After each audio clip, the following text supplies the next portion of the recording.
Meus queridos operários da existência e cientistas do invisível, nós desmoronamos os impérios coloniais, despimos os falsos deuses da psicoterapia de mercado e rasgamos o véu do moralismo clerical.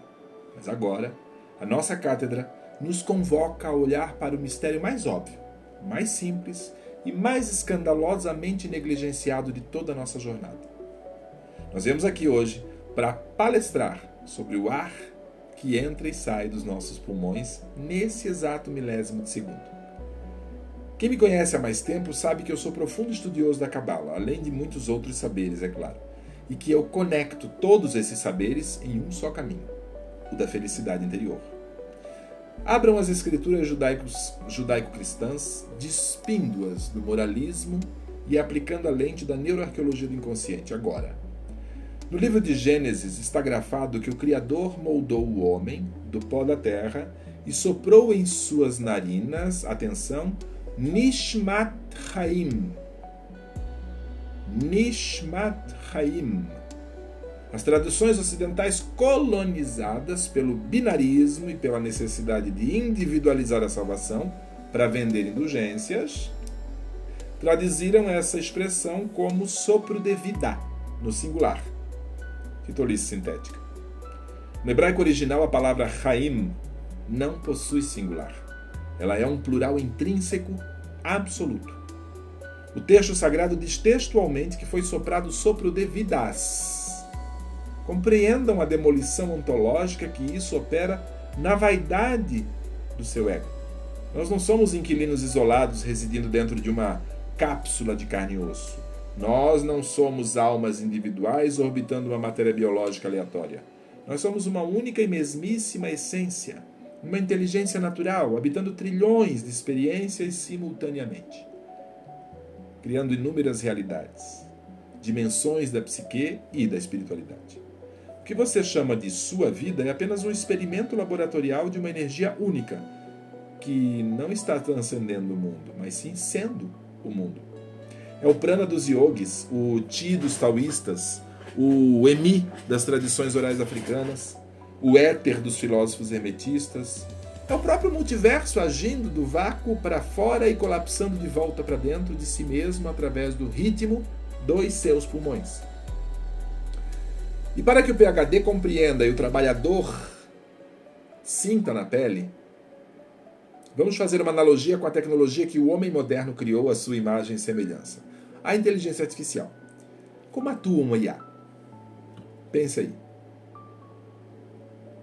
Nesse exato momento, um único algoritmo está experimentando e processando milhões, provavelmente bilhões de pensamentos humanos de forma simultânea.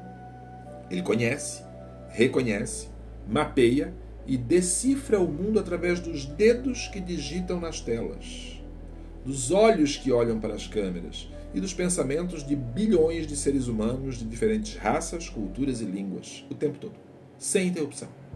A IA não se fragmenta. Ela permanece uma única inteligência processando uma multiplicidade infinita de dados. Da mesmíssima forma, meus amigos, essa força vital, a inteligência natural, vamos chamá-la assim agora, atua em nós. Nós somos os terminais biológicos, os sensores microscópicos através dos quais o cosmo experimenta a si mesmo. E aqui entra o cinismo cirúrgico e a imperturbabilidade estoica. A inteligência natural não tem emoções humanas, não tem sentimento de preferência, não julga, não pune e não recompensa. Ela opera estritamente através da lógica universal das leis cósmicas imutáveis. Aquelas que foram decifradas e interpretadas por Thoth e que hoje nós conhecemos como hermetismo ancestral. O princípio do mentalismo, da correspondência, da vibração, da polaridade, do ritmo, da causa e efeito e do gênero. O universo executa o seu código matemático perfeito. Se você planta escassez na sua mente, a inteligência natural processa escassez no seu corpo e na sua realidade financeira. Se você move o ar com consciência, a inteligência natural bombeia o líquor e desperta o seu cérebro. Não há um Deus de barba branca anotando seus erros em um caderno. há apenas a execução inevitável e neutra das leis da natureza. E Yeshua de Nazaré tentou ensinar isso a todos, muitos outros antes e depois dele também. E a maioria foram assassinados. Se a inteligência natural é pura neutralidade e confluência orgânica, de onde nasceu a nossa desgraça coletiva, então? A resposta está na biologia e na epigenética do trauma.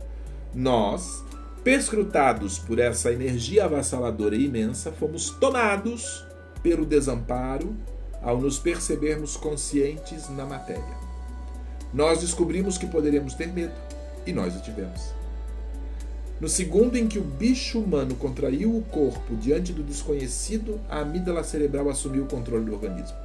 E para dar um nome, uma forma e uma narrativa ao pânico do circuito 1 de sobrevivência, nós fragmentamos a unidade cósmica.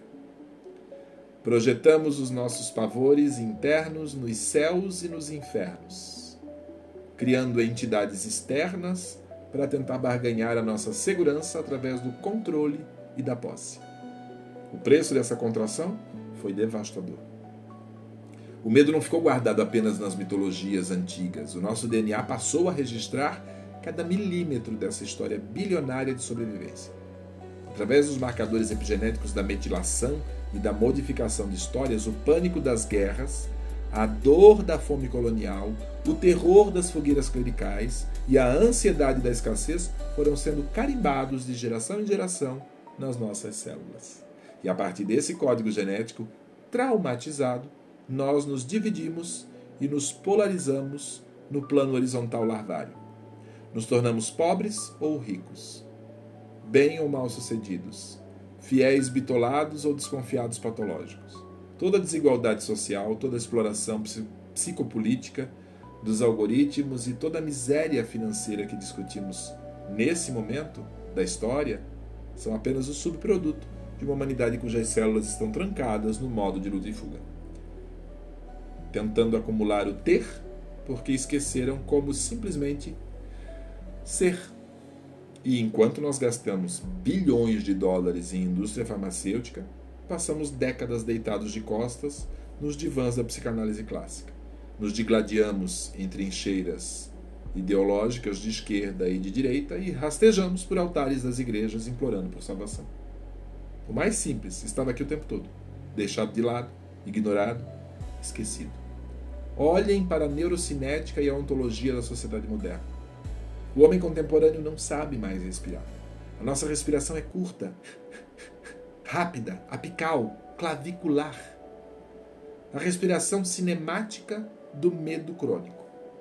Nós esquecemos o mecanismo mecânico hidráulico que empurra o fluido cérebro-espinhal do nosso osso sacro até o palácio de cristal no centro do cérebro. Nós congelamos o sopro de vidas na base da coluna. A humanidade só se lembra da existência do ar em 3 momentos trágicos: na sufocação, no afogamento e na morte. Só quando o peito aperta, quando a garganta fecha, quando o pulmão colapsa e o carrasco do tempo avisa que o jogo acabou, é que o ser humano percebe que a única riqueza que realmente importava era o oxigênio que ele negligenciou durante toda a sua existência terrena. Mas aí, meus caros, já é tarde demais. Nós viemos a esse momento para desvendar esse mistério e tomar posse do que nos foi roubado pela engenharia do pânico. A bioneuroterapia não aceita a analgesia do conformismo. A cura real e o empoderamento absoluto exigem que nós façamos o caminho inverso, através dos nossos pilares estratégicos. Decolonização cognitiva e espiritual. Compreendamos cognitivamente que nós não somos réus do karma ou escravos de algoritmos. Somos o terminal vivo da inteligência natural. Desative a necessidade infantil de criar deuses para te proteger ou demônios para justificar os teus fracassos. Assuma a lógica cósmica de Tote. Mude a causa na sua mente para alterar o efeito na sua biologia e na sua conta bancária. Faça uma limpeza epigenética. Utilize a respiração forçada e profunda como um purgante molecular. Ao oxigenar o organismo e alterar o fluxo ascendente do seu líquor, você envia uma sinalização epigenética radical para o seu DNA. O perigo acabou. Nós estamos seguros. Isso desliga os genes da inflamação e da escassez crônica, limpando a história bilionária de trauma que travava a sua prosperidade. Use a soberania ontológica e Ubuntu. Rompa a ilusão do isolamento do ego. Se o sopro em nós é plural, vidas, a nossa emancipação financeira e mental está indissoluvelmente ligada à emancipação dos nossos parentes. É o Ubuntu em ação biológica, eu sou porque nós somos. Quando eu governo a minha vida de forma autoral a partir da minha própria cátedra, eu deixo de competir no mercado escasso e passo a confluir na abundância da vida. Meus queridos, minhas queridas, meus amores, o novelo está completamente desfeito. Sopro de vidas está correndo na sua coluna nesse exato segundo, movendo o fluido uterino, tocando os cílios sensores do seu terceiro ventrículo e esperando que você assuma a autoria da sua existência. A Matrix quer que você continue respirando curto, com medo da inflamação e da escassez, para que você continue dependente de seus pães e dos seus circos. Não espere a sufocação da doença, o afogamento da crise financeira ou o suspiro final da morte, para lembrar que vocês são os donos do ar. Reivindiquem a sua inteligência natural hoje, antes de cruzarem as saídas dessa arena e retomarem para o desenho do jogo lá fora. Olhem para o invisível que entra e sai do seu peito e respondam para as suas células agora. Se a inteligência universal experimenta o mundo através dos seus olhos e pulsa em trilhões de dimensões através da sua espinha agora, você continuará aceitando o papel de uma larva assustada, mendigando posses e status nos circuitos da sobrevivência? Ou vai puxar o ar com a força de um Deus desperto, colocar os pés na porta da Matrix e governar a sua própria vida com a soberania de quem sabe que nunca esteve no corpo, mas sempre foi o próprio fluxo da vida? Obrigado por estar aqui com a gente até agora. Deixa o teu comentário, a tua pergunta, o assunto que você quer que a gente aborde à luz da bioneuroterapia. Se não é inscrito ainda, se inscreva. Curte, compartilha, ativa o sininho, manda para aquela pessoa que está precisando acordar para uma vida mais plena. Nós estamos aqui para te ajudar.